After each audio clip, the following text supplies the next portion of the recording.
குலமகளின் திருமுகத்தில் குடியிருக்கும் குங்குமம் அபிராமவல்லி தந்த அழகான சீதனம்.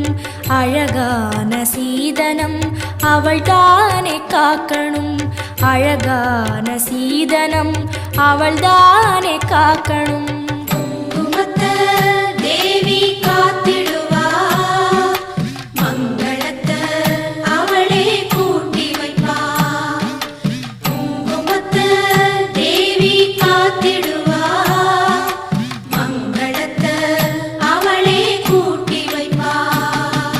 குலமகளின் திருமுகத்தில் குடியிருக்கும் குங்குமம் அபிராமவல்லி தந்த அழகான சீதனம்.